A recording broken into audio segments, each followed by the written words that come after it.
Hey guys, welcome back. For those of you who don't know me, my name is Kevin Feely, and I'm a real estate broker here in Ottawa. Every week I shoot a video to help answer questions that you guys have.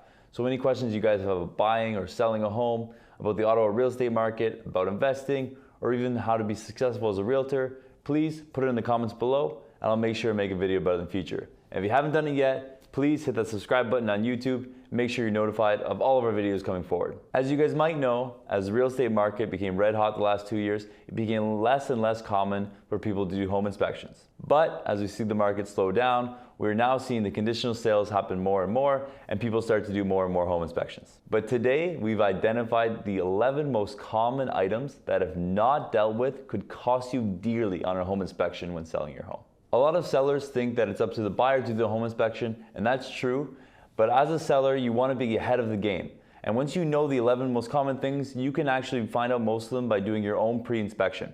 Knowing what to look for and how to adjust the problems could save you tons of headaches and thousands of dollars when selling your home. So stay tuned as we go through the biggest things that you need to know to pass your home inspection to save yourself tons of disappointment and possibly thousands of dollars in the future.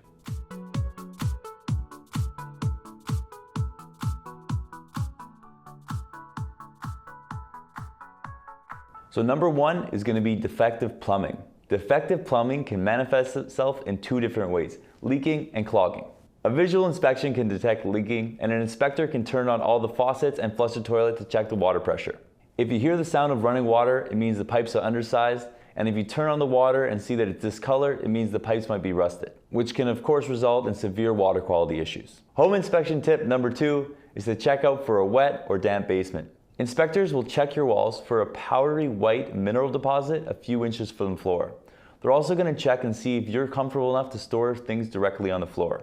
A mildew odor is almost impossible to eliminate, and an inspector will be on guard for that as well. Things that could cost you a lot of money would be sealing a foundation crack, having to add a sump pump to your basement, or having to completely waterproof your basement. These things can cost you thousands, if not tens of thousands of dollars, and it's something to consider when evaluating your home. The third thing an inspector is going to look for is to check your wiring. You should at least have a 100 or 200 amp service, and you should have copper wiring. If the wiring is aluminum, the inspector is going to make sure that you have copper pigtailing done, or else many insurance companies will not insure you. The fourth thing an inspector is looking at is your heating and cooling systems. Insufficient insulation and poorly functioning heating sources are the #1 cause of poor heating. While an adequately clean furnace without rust on the heat exchanger normally has some life left into it, the inspector is going to look and see how old the furnace is. If it's older than 25 years, then it's really reached its life expectancy.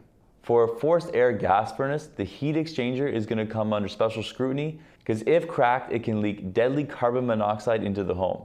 This heat exchanger cannot be fixed and must be replaced if damaged.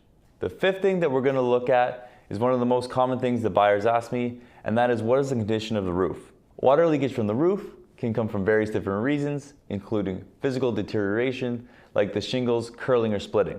It can also come from mechanical damage, like a windstorm. When gutters leak and downspouts allow water to leak down the exterior wall, this can cause major interior damage to your home. Number 6 is going to be damp attic spaces. Aside from basement dampness, ventilation, insulation, and vapor barrier issues can cause mildew, mild, and moisture issues in your attic. This can cause premature wear on your roof, structure, and building materials. The next thing the inspector is going to look for is rotting wood.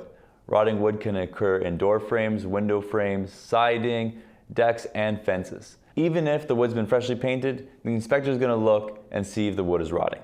The 8th thing they're going to look for is the masonry work. Rebricking can be very costly, and if left unattended can cause major issues with water damage. When moisture penetrates the home through the brick, we see the integrity compromise, and we even see things like chimneys implode. The next thing is going to be unsafe or overused electrical circuit. A fire hazard can be created if more ampage is drawn from the circuit than intended. The most common circuits are going to be 15 to 20 amps, with larger appliances like washer and dryer needing higher ampage. And it can be costly to replace your fuse panel with a circuit panel. Now, I'm not just talking about a home alarm system, but I'm actually talking about the deadbolts on your doors and the locks on your patio doors and your windows. They're also going to take a look at your smoke and carbon monoxide detectors and make sure that they're located in every bedroom and every floor of the home. Now for our last problem area that you want to be aware of is going to be your structural or foundation problems. This is a very important one as it can easily be the most costly on the list. The inspector is going to look at the underlying footing of your home and the foundation and make sure that there are no structural issues with the property. If the structural integrity of your home has been compromised, this will be a major red flag and probably stop any potential sale for you. So I hope you guys found this video helpful, and like always, please put any questions you guys have in the comments below. These videos are to help answer any questions that you guys have about buying or selling real estate. If you haven't done it yet, again, please hit that subscribe button. Make sure you're notified of all our videos in the future. And like always, thanks again for watching.